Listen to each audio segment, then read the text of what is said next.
नमस्कार, आप देख रहे हैं सिटी पोस्ट लाइव। मैं हूं सृष्टि राज। बिहार सरकार ने महिला के लिए आरक्षण नीति में बड़ा बदलाव करते हुए डोमिसाइल पॉलिसी यानी कि निवास प्रमाण आधारित नीति को लागू कर दिया गया है। जी हां, इस नई व्यवस्था के तहत अब केवल बिहार की मूल निवासी महिलाएं की सरकारी नौकरियों में मिलने वाले 35% महिला आरक्षण का लाभ उठा सकेगी। जी हां, पहले की व्यवस्था में बिहार के बाहर की महिलाएं भी यदि किसी भर्ती परीक्षा में सफल होती थी तो उन्हें महिला आरक्षण 35% के तहत ही नौकरी मिल जाती थी।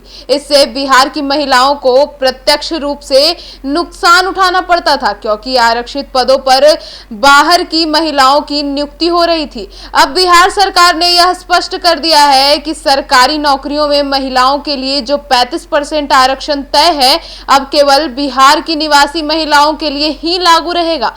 दूसरे राज्यों की महिलाएं अगर बिहार में परीक्षा देती हैं तो उन्हें सामान्य वर्ग यानी जनरल कैटेगरी में ही शामिल किया जाएगा। यानी आरक्षण का लाभ तभी मिलेगा जब महिला के पास बिहार का डोमिसाइल यानी कि स्थानीय निवास प्रमाण पत्र होगा।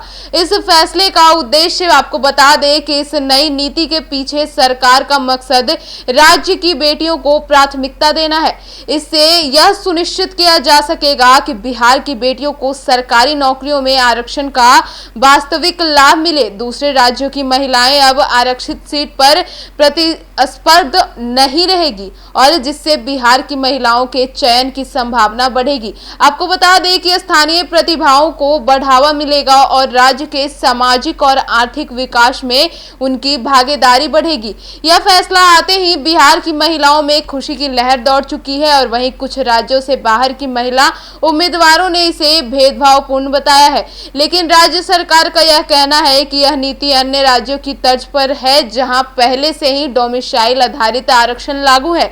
बिहार को भी अपनी बेटियों के भविष्य को प्राथमिकता देनी चाहिए और बिहार सरकार का यह फैसला राज्य की बेटियों के लिए बड़ा तोहफा है।